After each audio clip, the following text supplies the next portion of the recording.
Students, हम आपका chapter number 4 पढ़ रहे थे। उसमें हमने पहाड़ी शैली शुरू की थी और हमने दो चित्रों के बारे में भी बात की थी। एक तो साधु और कृष्ण का चित्र था और एक था नायक नायिका का चित्र, जिसमें हमने कहा था कि जो साधु और कृष्ण के चित्र में कि कृष्ण का जो चित्र था वो नीले रंग का बना हुआ था और बाकायदा उन्होंने येलो कलर की धोती पहन रखी थी, और जो साधु थे जो वो सुदामा की छवि प्रकट करते हैं तो वो चीज थी, पेड़ दिखाए गए थे गोलाकृति में। और नायक नायिका के चित्र में क्या था कि घनी अंधेरी रात में एक नायिका जो है वो अपने नायक से मिलने आई है, नायक वहां नहीं था, देरी से आता है, तो उस चीज को दिखाया गया। तो इन चित्रों के अंदर क्या था कि चटक रंगों का समावेश था। और अब हम बात कर रहे हैं आपसे कांगड़ा शैली के बारे में। अब देखिए, हिमालय के जो पश्चिमी भूभाग था उसमें कई रियासतें थी, जिनमें से कांगड़ा भी एक थी। कांगड़ा में जो था वो कटोच राजवंश का शासन था और कई और राजवंशों का शासन भी रहा, और इनमें एक नाम जो सबसे श्रेष्ठ रहा वो संसार चंद जी का था, क्योंकि इन्होंने क्या किया कि जो अपने जितने भी चित्रकार थे दरबार के अंदर, उन्हें बहुत ज्यादा इन्होंने संरक्षण प्रदान किया। और इसमें क्या है कि बसोली और गुलेर क्षेत्र के चित्रकार सबसे ज्यादा थे। और इन चित्रों के अंदर, क्योंकि हम सीधी सी बात है पहाड़ों के बारे में बात कर रहे हैं, तो भक्ति से जुड़े होंगे, सुरों से जुड़े होंगे। तो बसोली के जो चित्रकार थे उन्होंने क्या किया, स्थानीय कला को अपने चित्रों में शामिल कर लिया, और इनके चित्रों के अंदर मुगल चित्रकला का प्रभाव भी दिखाई पड़ता है। और इनके चित्रों से सहज जान पड़ता था कि चित्र की प्रेरणा या आधार जो कि भित्ति चित्र हम मानते हैं, और ये एक खास चित्र थे क्योंकि अपनी पहचान अपने आप में लिए हुए थे। अगर हम डॉक्टर वाचस्पति गैरोला की बात माने तो उनका कहना था कि कांगड़ा शैली के जो चित्र हैं वो भित्ति चित्र का छोटा रूप है, और नारी जीवन की अभिव्यक्ति, इसकी धार्मिक पृष्ठभूमि, उच्च आदर्शवादिता का समावेश राजपूत शैली के प्रभाव से हुआ था। बसोहली और गुलेर के चित्रकार जो थे वो चित्रों का निर्माण करते थे और स्थानीय कला तत्वों में ठेठ देसीपन का प्रयोग कर रहे थे। अब जब राजा संसार चंद जो थे, इनमें कलाओं में विशेष इनका लगाव रहा। इसकी पुष्टि अंग्रेज यात्री मूरक्राफ्ट ने की। किसने की थी? मूरक्राफ्ट ने।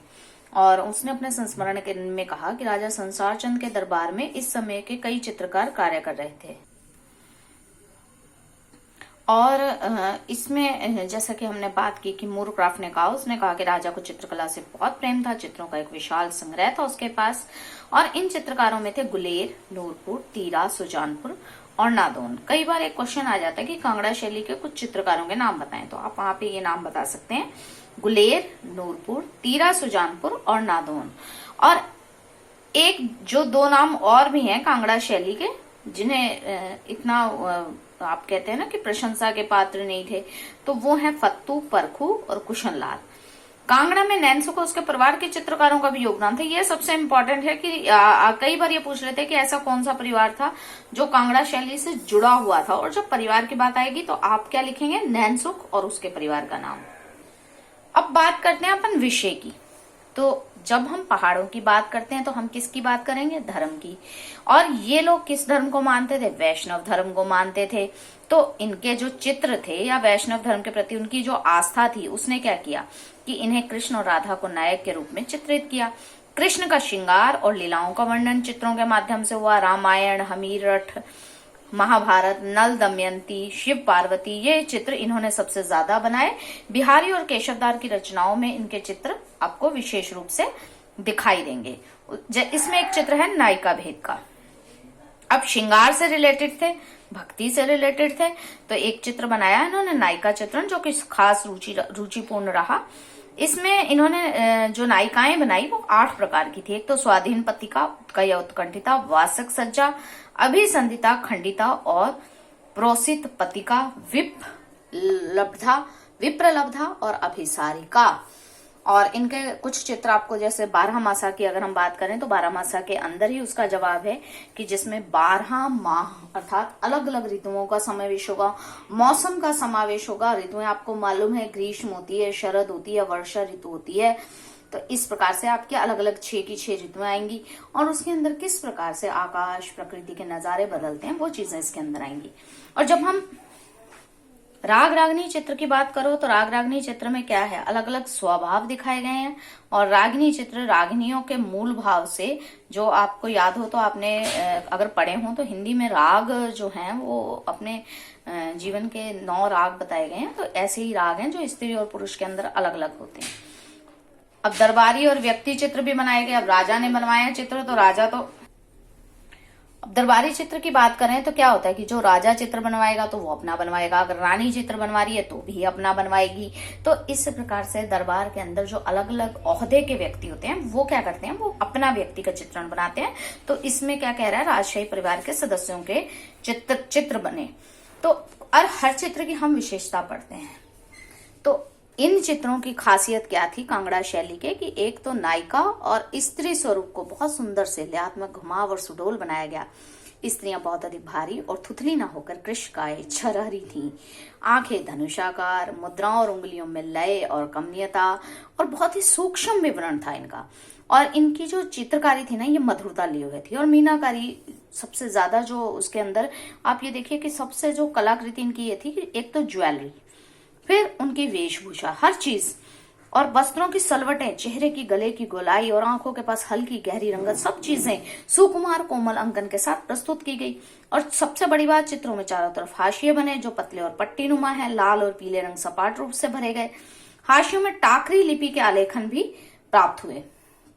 और इसके बाद आत्मिक भाव की बात करें तो एक पुरुष, मर्यादित पुरुष दिखाया गया, आदर्शपूर्ण दिखाया गया और आत्मिक जीवन शैली से भरा हुआ दिखाई गया। उसी प्रकार उषा और इंद्रधनुषी रंगों का प्रयोग हुआ। पुरुषों की मुखाकृतियों में वीरता तो स्त्रियों में शालीनता और संयम दिखाई गई। अब इन चीजों को देखकर लगता है, जब हम इन चित्रों को देखते हैं कांगड़ा शैली के, क्योंकि एक तो धर्म से जुड़े, दूसरा रंग रूप से जुड़े, तीसरा मर्यादा से जुड़े, और फिर आप ये मानिए कि शालीनता और संयम, तो एक ऐसा संसार बनता है जैसे जादू की दुनिया हो।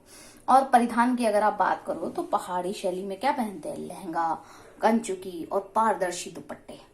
और पुरुष क्या पहनते हैं, सर पर कलंकी पगड़ी, शरीर पर जामा और नीचे आप पहनेंगे चुस्त पजामा और कंधे पर पटका लटक रहा होगा, कमर पर पेंची होगी, कृष्ण की पीली धोती, सर पर मयूर पंख, सब भक्ति से भरे हुए। और इनका एक चित्र है खंडिता नायिका। देखिए इस चित्र, आप चित्र देखिए कितना खूबसूरत है। आप पीछे पहाड़ देख सकते हैं, एक भवन बना है, ये पीछे पलंग है जिस पर बैठकर शायद ये इंतजार कर रही थी। और इसकी मुद्रा का भाव देखिए, जैसे उससे सामने वाले से सवाल पूछ रही है कि भाई आप रात भर कहाँ थे, पूछो। तो क्या होता है कि खंडिता नायिका में क्या है कि एक नायिका दिखा रखी है उन्होंने, और नायिका नायक से प्रश्न पूछती है। देखिए इसमें क्या लिखा है, नायिका जो रात भर अपने प्रियतम या नायक का इंतजार कर रही है और सारी रात बीत जाने पर भी वह नहीं आया, और इंतजार करते करते क्या हुआ, वो व्यथित हो गई और मन दुखी हो गया और सभी इच्छाएं खंडित हो गई। और उसका प्रियतम जो था रात भर बीत जाने के बाद भोर होने से पहले उसके पास आया, और ऐसे में ये स्थिति दर्शाएगी कि नायक के जाने पर नायिका के मुख पर उल्हाने का भाव है।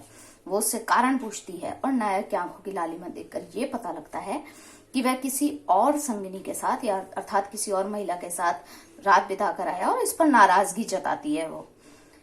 तो हस्त मुद्रा उसकी, जैसे कि मैंने आपको दिखाया है, ये हस्त मुद्रा कैसी है उसकी, देखिए हस्त मुद्रा में कैसे है, जैसे वो सवाल पूछ रही है, कैसा हाथ है, ऐसे हाथ है। तो उस हाथ की जो महीन रेखाएं वो भी चित्र में आपको दिखाई देंगी, और नाराजगी व्यक्त कर रही है। और नायक बेचारा जो है वो अपनी गर्दन झुकाए खड़ा है, क्योंकि उसको अपनी गलती का एहसास है। और नीला आकाश ये बात साबित कर रहा है कि पहाड़ी से सूरज निकलने वाला है। तो पाशार भाग में एक शयन कक्ष भी दिखाया गया है, जिसके अंदर ये दिखाया गया है कि उसी पलंग पर बैठकर वो इंतजार कर रही थी। तो छोटी छोटी सी चीजें हैं जो आपको ध्यान देनी है। फिर एक राधा कृष्ण का चित्र है, ये देखिए कि दो राधा श्रृंगार कर रही है और ये दासियां बैठी हैं। तो ये भी एक चित्र है। तो कोई भी जब भी आप पढ़ेंगे तो सबसे जरूरी क्या है, सबसे जरूरी क्या है कि आप पहली चीज जो मैं शुरू से बोलती आ रही हूँ कि कोई भी चित्र है जो उसको आप डिटेल में पढ़ेंगे, क्योंकि डिटेल में पढ़ने के बाद ही आप चित्र के बारे में बताएंगे। अब देखिए एक चित्र है राधा कृष्ण का, हाथे में चौकी पर बैठे हैं और एक दूसरे को निहार रहे हैं, आईना राधा के हाथ में जो कृष्ण ने थामा हुआ है। और चित्र के अग्रभाग में दोनों साधिकाएं बैठी हैं जो अपने आप में पीठ बल की हैं। और पहाड़, तालाब, टीले दिखाए गए हैं, बादल जो गहरे और श्वेत हल्के रंगों के हैं, कमल के फूलों से एक तालाब भरा हुआ है, पीछे झाड़ियां हैं, पेड़ बने हुए हैं, फूल हैं। तो इसमें क्या दिखाया गया है कि पुरुष और आत्मा का संपर्क। उसके बाद हम विशेषताओं की बात करें तो नायक नायिका का भेद अलग से है, 12 मासा है, मार्मिकता है, पशु पक्षियों का जो समावेश है चित्र के अंदर वो भी बहुत अच्छे से किया गया है। और अगर सामान्य विशेषताओं की बात करें तो हाशिए रखे गए हैं चित्रों के अंदर, जो कि हमने बोला था कि लाल रंग के हाशिए भी कहीं कहीं पर उस पर लिपि भी लिखी गई है। रस मंजरी और गीत गोविंद पर आधारित चित्र सबसे अधिक है। फिर रंग योजना, अलग अलग रंगों का समावेश है। प्रकृति चित्रण में आप बता दोगे कि वृक्ष को, आकाश को और पहाड़ों को दिखाया गया है, अलग अलग पशु पक्षियों को दिखाया गया है। भवन चित्रण, अगर आपने खंडिता नायिका चित्र आपको याद हो तो उसमें किस तरीके से भवन की आकृति दिखाई गई है। तो ये छोटी छोटी सी चीजें हैं। पात्र चित्रण में कि नायिका को अलग से प्रदर्शित किया गया, उसके भाव अलग से दिखाए गए हैं। और अगर नायक की बात करोगे तो भी उसके भी भाव बिल्कुल अलग से दिखाए गए हैं। ऐसा नहीं है कि भाव किसी एक ही व्यक्ति के दिखाए गए हैं, अलग अलग व्यक्तियों के दिखाए गए। और जब हम परिधान की बात करते हैं तो जहां की संस्कृति के बारे में चित्र प्रदर्शित करता है वहां की परिधान भी होते हैं। और तंबूरा, ढोलक, वाद्य यंत्रों की बात करो तो मृदंग, मंजीरा, वीणा, ये सब चीजें छोटी छोटी सी चीजें। आप देखिए आपके क्वेश्चन अगर आप देखो तो देखिए कितने अच्छे क्वेश्चन दे रखे हैं। कांगड़ा के प्रमुख चित्रकार, मैंने आपसे पहले कहा है कि कोई भी शैली आप पढ़ोगे ना तो उसके 2 से 3 चित्रकार जरूर याद कीजिएगा। ऐसे ही बसोली चित्र के हाशिया किस रंग से बनता है या इसका संस्थापक कौन था। कांगड़ा शैली में किस हाशिए का बसोली के कौन से राजा ने अकबर के दरबार में उपस्थित होकर उसको भेंट पेश की थी। ऐसे ही कांगड़ा शैली पर किस चित्रकला शैली का प्रभाव था। अगर आपको याद हो तो हमने पढ़ा है कि मुगल शैली का प्रभाव था और स्थानीय शैली का भी समावेश था। इसके अलावा अगर हम बात करें, ये देखिए क्वेश्चन आया है, नायिका विहित क्या है। पहाड़ी चित्रों में प्रयुक्त नायिका का उदाहरण सहित व्याख्या करें। तो यहाँ आपको उस चित्र के बारे में डिटेल देते हुए पहाड़ी जो महिला है वो किस प्रकार से वेशभूषा धारण करती थी ये चीजें बतानी है। तो छोटी छोटी सी चीजें हैं। मुश्किल है ड्राइंग में कि हाँ हम लोग याद नहीं कर पाते, पर याद आप ही को करना है, मेहनत आप ही को करनी है। नेक्स्ट जो चैप्टर हम पढ़ेंगे वो पढ़ेंगे आधुनिक जो भारतीय चित्रकला है, जो कंपनी शैली है, ये आपके चैप्टर में से कट चुकी है। और उसके बाद आपका जो नेक्स्ट चैप्टर रहेगा वो रहेगा भारतीय पुनरुत्थान कालीन कला। तो कोशिश करेंगे कि आपसे जल्दी मिलें। और ये जो चैप्टर है ये भी बहुत अच्छा चैप्टर है। इसके अंदर भी आपको चित्र दे रखे हैं। सबसे बड़ी जो चीज है, आप लोग क्या याद करेंगे कि चित्रों के अंदर जो रंग है वो किस प्रकार के हैं, रंगों का समायोजन क्या है और कौन सी शैली से वो मिले हुए हैं। Thank you.